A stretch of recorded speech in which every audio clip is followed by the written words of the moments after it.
Well, hello there, world. It is Saturday, March 8th, and yeah, here we are into the weekend.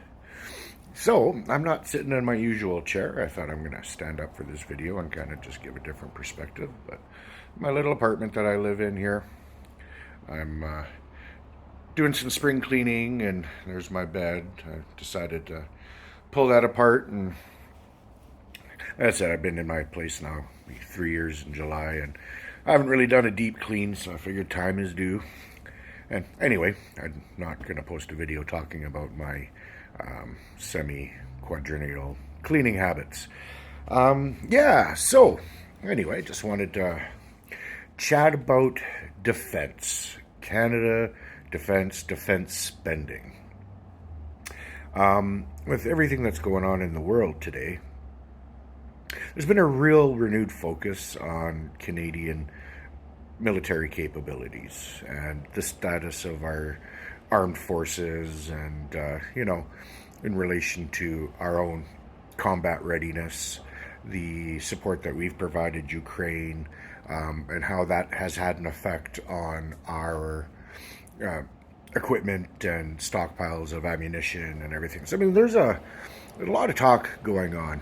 And I was reading in the news today that there was a contract awarded for 22.6 billion Canadian dollars for the construction of 3 of our new River-class destroyers. Now, the River-class destroyers are basically it's a Type 26 British frigates. Very, very capable and awesome boat. And it's being produced in the UK for their navies. And when the Canadian government, the Liberals, were looking to replace our existing City-class frigates, they're getting long in the tooth, 80s and 90s, so they're due to be replaced. And we were looking for a replacement for that. And instead of opting for going in-house, designing our own boat from scratch, we went with an off-the-shelf boat that was out there, the Type 26.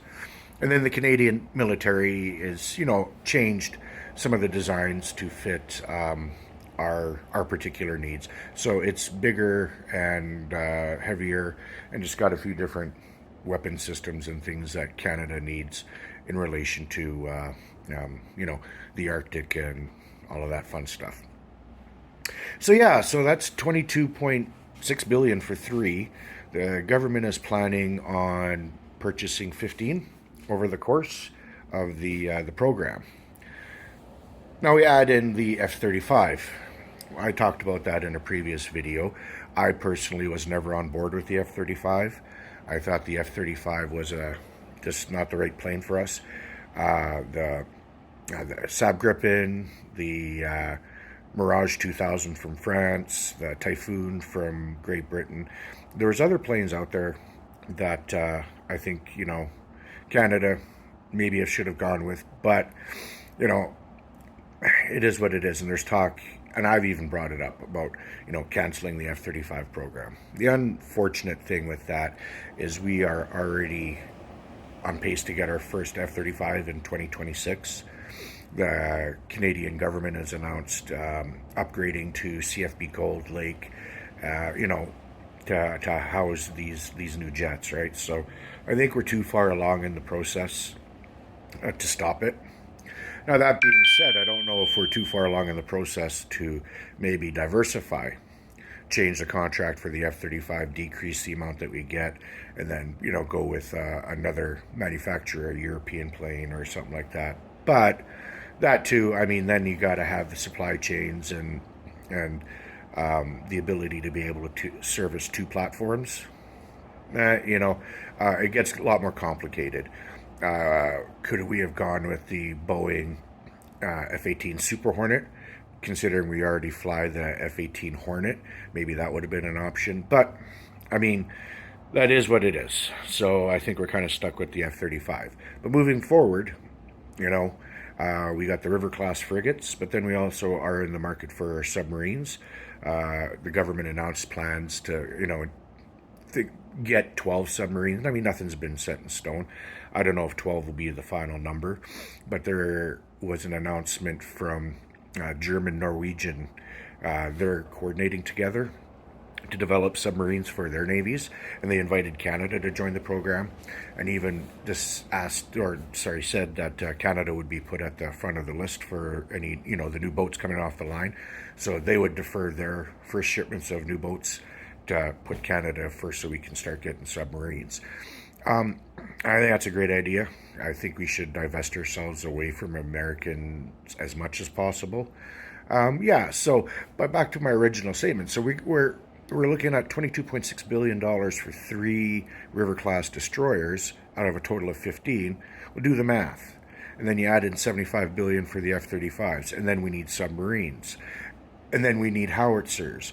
And then we need tanks. And then we need ammunition.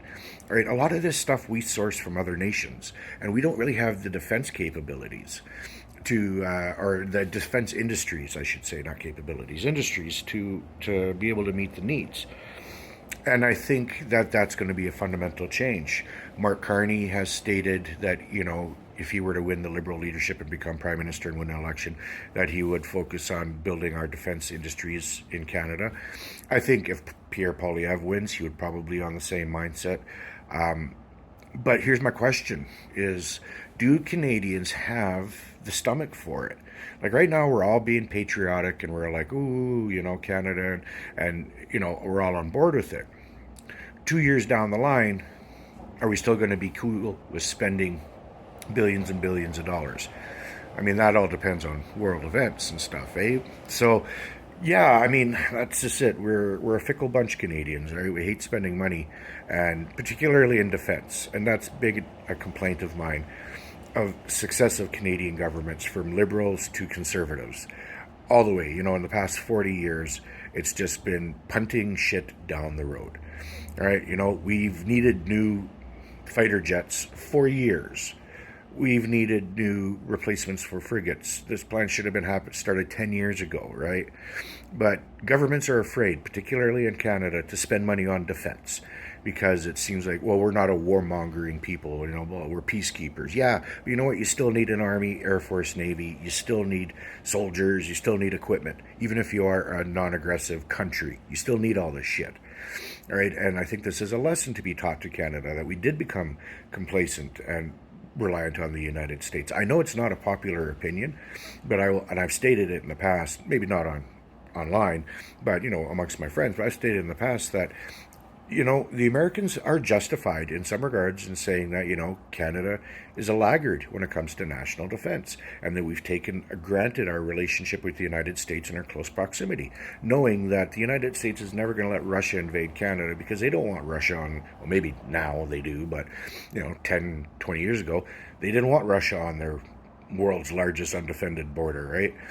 And then Canadians are a bit uppity with, we got universal health care and we got the social safety net. It's like, yeah, well, you can afford those programs if you're not funneling money into defense, right?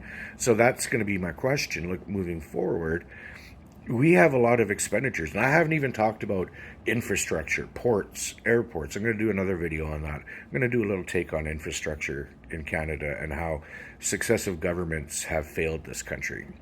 And now all of these issues are coming home at the same time. And I mean, just doing rough estimates in my head, and I'm not an economist or a procurement of anything, but just kind of looking at what other countries are doing and just, current projects and their cost estimates. I mean, Trans Mountain Pipeline from Alberta to Burnaby, BC, to expand an existing pipeline was $33 billion. And they're talking about building pipelines from Ottawa or Alberta all the way to, New Brunswick. Hundreds of billions of dollars. Highways, railroads, airports, ports, right? I mean, we're looking at $1 trillion when you factor in all the defense spending, all the spending that needs to happen in this country over 10 years. And my question is to Canadians, do you have the stomach for that? Because we need this stuff. And that's, unfortunately, it's been put off too long, and now we need to deal with it today. Fight fascism and take care of each other.